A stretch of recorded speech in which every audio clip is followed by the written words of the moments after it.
Welcome everyone, good morning, good evening and good afternoon, please come in. Today is Tuesday, we are approaching another reset in World of Warcraft, and what we're going to be looking at today is yet another dungeon in Mythic Plus. We have a couple of videos on this already, one for Azure Vault and one for Nokud Offensive, so for today we are going to be looking at the second currently for this Tyrannical week, second hardest dungeon of the week, Halls of Valor. We are going to be looking at some tips and some tricks in how to handle certain enemies, certain trash packs, as well as of course how to deal with the bosses, which seem to be the more challenging part of this dungeon this week, of course. Hoping that for at least a handful of these tips you will hear now will help you deal with this dungeon more easily. Talking about right from the start, usually in here you will go all three trash packs at the same time with Bloodlust. Now, there is one extra thing in here. As you can see, the Valor Jar Thundercaller is being sapped. Why? Because that's the most, or one of the most annoying trash mobs you will find in this dungeon. And because the last of the trash packs already has a Thundercaller, you don't really want to have two at the same time. They do some quite annoying instacast, the dot debuff on top of an enemy, like the one the mage is about to get now. That is quite annoying, and if there is two of them, it gets quite confusing, it gets quite tricky to deal with. So rather just sap one, crowd control one, deal with most of the trash, and then run back to pick up the one you crowd controlled and finish him off. That's most of the danger in this trash pack, besides the beating the tank will be taking. Also, the reason why you are allowed to use a Bloodlust on pull is mostly because the first boss is quite simple, is quite manageable even without Bloodlust, so it's better to use it right on pull, where you can just pack together all these first three trash packs at the same time. As mentioned, this first boss is quite simple, as it is extremely repeating in what he does. The only thing you have to worry about quite often is going to be the Horn of Valor, the big chunk of damage you see here. After that, it's basically a pause of 40 seconds, where as long as you don't get hit by the spinning swords, the dancing blades he throws out, you should be relatively fine. The only other thing is to look around for the drakes to avoid the segment that's about to be breathed on by the drakes. The rest is just continue to boringly do damage on the boss until he is down.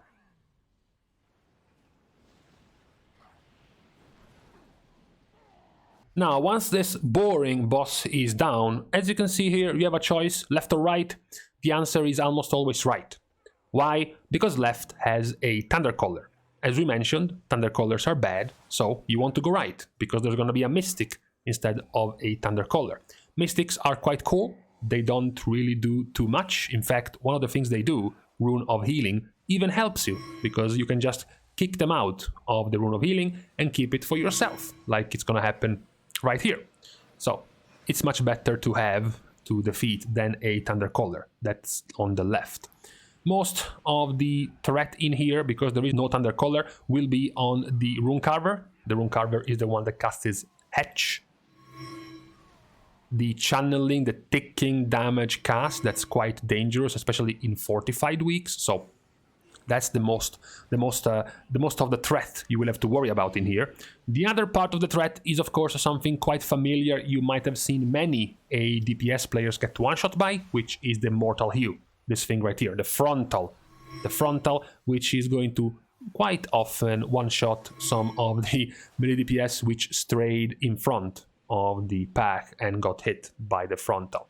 So outside of that, the threats are going to stay the same. There is going to be the Rune Carver with Etch that needs to be interrupted, the Thundercaller with Thunderous Bolt, which needs to be interrupted, and lastly, the many frontals being cast right on the tank that the melee DPS need to stay clear of. Outside of this is going to be quite repeated. All of these humanoid Vrykul mobs are going to be more or less all the same until we get to the last couple of the trash mobs before the second boss, before Hyrja. Now, talking about Hyrja, I mentioned her as a second boss. Technically, you have a choice. you can go left to Hyrja or you can go right to Fenryr. The reason why likely you will have seen most of your groups go left, go to Hyrja first, has to do with the timing of your Bloodlust. Very simply, if you Bloodlust on pull, you will get more or less in time with your Bloodlust coming off right as you want to engage with Hyrja. So, because it has a quite fitting pattern for your Bloodlust coming off, it's the more logical path to take in this dungeon. As mentioned, these enemies are the same. You have the Thundercaller to interrupt, you have the Runecarver to interrupt, and then you have the Frontals, the Mortal Hues, to dodge as a DPS. There is a couple of new things in these last two trash packs. You have this one right here, the Purifier, casting Cleansing Flames, and then the Aspirant, casting the Valkyrie's Advance. The Aspirant right here that you see can be line of sighted. This charge right here, you can simply walk down the stairs to negate the ability.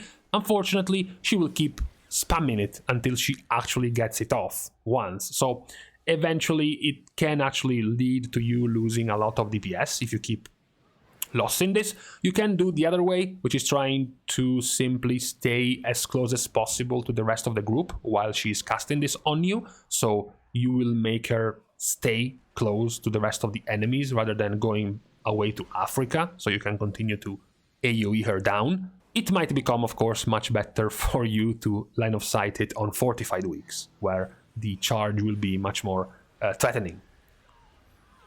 After this, you have Hyrja, the actual boss. Now, this can be quite challenging for many reasons. The reasons of the DPS and the healer is, of course, Eye of the Storm, the quite heavy ticking damage. Of course, this is the one where you have to use your defensives, where you have to use your healing cooldowns and try as best you can to stay alive. You don't need to be topped, you don't need to be full right after she does it. You have quite a few seconds of room to heal slowly after that.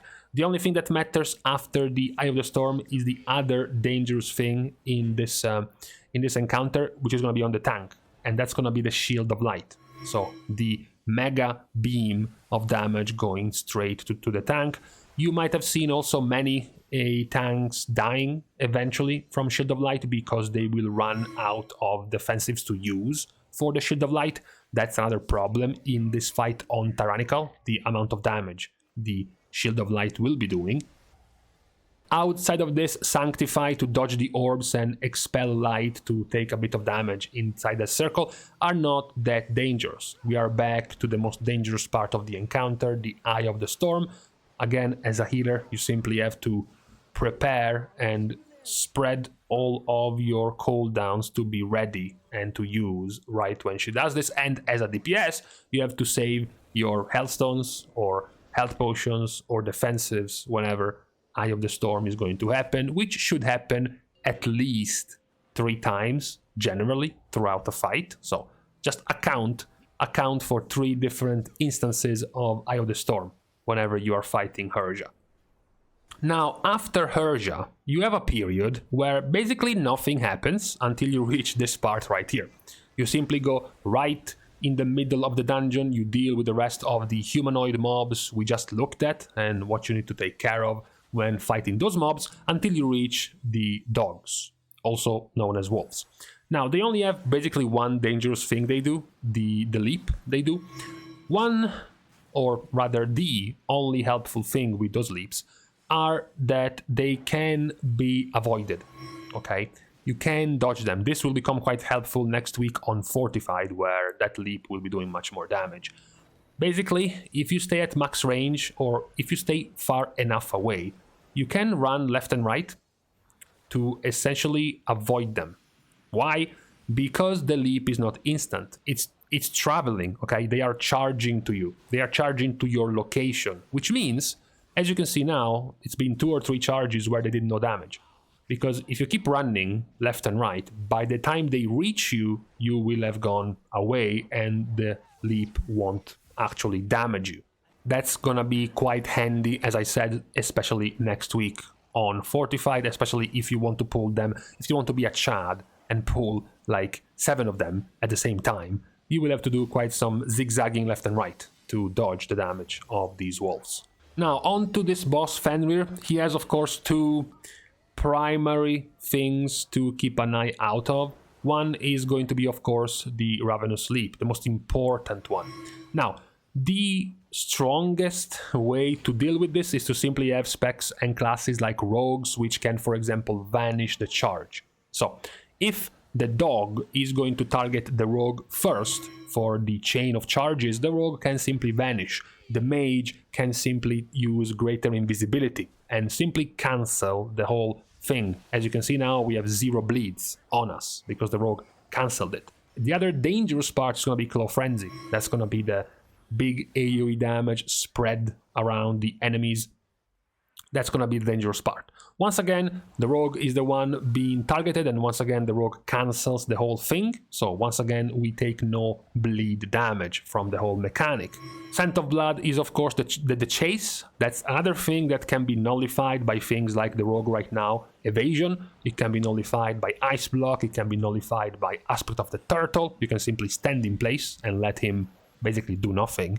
But you can see that even without having basically any bleeds for the entire fight, because the bleeds always went on the rogue first and the rogue always cancelled it, it does have quite a lot of damage into Claw Frenzy, which is where you should be using your instant stronger defensives, and then if you have any type of self-healing, you should save it for when you have your bleed and when your healer is starting to lag behind the healing of multiple bleeds on multiple players, and you can essentially help your healer keep up with the healing of the bleeds spread around the party.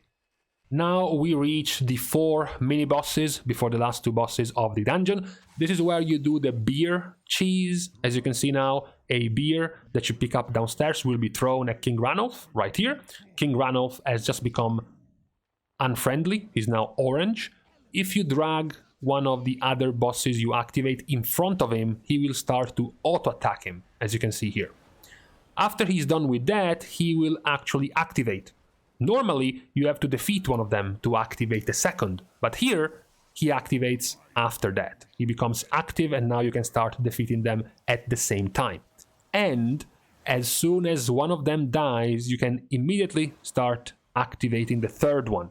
And then once the second one dies, you can also activate the fourth one. So this will save you a bit of time, both because you activate them faster and also because you can start doing some AoE, some cleave, and do more damage as a result. Besides that, not really much else to be looking at for these mini bosses besides crowd controlling the images that they spawn once in a while. They are quite straightforward and simple to get rid of. Now, as far as the meme himself, God King Skovald, he has only one dangerous thing, which is going to be the Fellblaze Rush, and hoping that your team doesn't grief and spreads this to like the entire party, okay? As long as this dot, this very heavy ticking dot, is limited to only one player, then the encounter is quite simple. The most dangerous part of the encounter is going to be the holder of the shield not messing up the shield timing.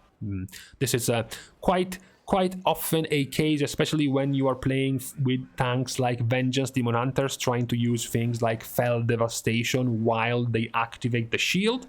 Things like Fell Devastation will cancel the shield and essentially one-shot the entire party because now they all die from Ragnarok. Outside of that, there isn't really much else besides this thing right here I mentioned should not happen, which is spreading the dot to other players in the party. Outside of that, there isn't really much of any danger in this encounter, so it's quite simple, provided you don't mess up the shield. For Ragnarok, it's sort of a slow fight with some time being wasted dealing with him, but besides that, the mechanics of the fight are quite simple. After this, we have the last boss. Much dangerous in Tyrannical because of the scaling of his brand damage. You start as this boss in the normal phase, which is why you don't want to use your Bloodlust on pull. You want to use it during your Valkyr phase, where you also have more damage. Also, another thing you want to do is stay on the side on pull, because this is going to happen. The spears are going to be casted in the vicinity of the players. So of course, if you stay far away from the center of the room, the spears will spawn here, which are pretty far away from where you want to actually play the encounter. So it will be quite handy to leave them to the side. Dealing and interrupting the HUD is of course important, but preparing yourself for Runic Brand is also quite the key of the encounter because of the heavy damage the brand will be doing. As you can see now, the brand activating. This weak aura, of course, is quite the helpful bit, telling you where the brand is going to be in relation to the entrance of the whole location. You can now tell where the brand is. In this case, it's right at the start of the room, but you can see the damage is quite heavy and quite tricky, so you have to save your defensives and your health potions and whatever you can for this brand phase. If you survive the brand phase, that's where you use Bloodlust, that's where you use your potions, it's where you use your cooldowns because you have more damage from turning into a Valkyrie. Besides this damage increase, you have of course the problem of the spears, the massive damage done also by the spears. So now you have to worry about the damage you take during the brand, but also the more spears there are, the more damage you are taking. So it gets progressively harder to deal with. As you can see now, that was a 270,000 hit, which was massive. And once again, you have to deal with the brands, which are ticking for a lot of damage. And multiple DPS are now dying. The brands were ticking for 173,000 per tick, which is a lot of damage. So it's the biggest and most dangerous part of the encounter, having the defensives to survive the brands and then be quick enough to match the brand you have with the brand on the ground and still have enough to survive the spear damage. The other mechanics are pretty simple, you know, running away from the circle, dealing with the ad, they are pretty fine. That type of overlap is just the most dangerous one. Matching your correct brand as you take a whole bunch of damage and then surviving the big explosion of the spears are the two most dangerous overlaps of the encounter. So as a whole, this dungeon we just went through, this week on Tyrannical was quite tough because besides the freebie of the first boss, the freebie of Hymdall, as well as the freebie of Skovald, it does have some difficult bosses to deal with on Tyrannical.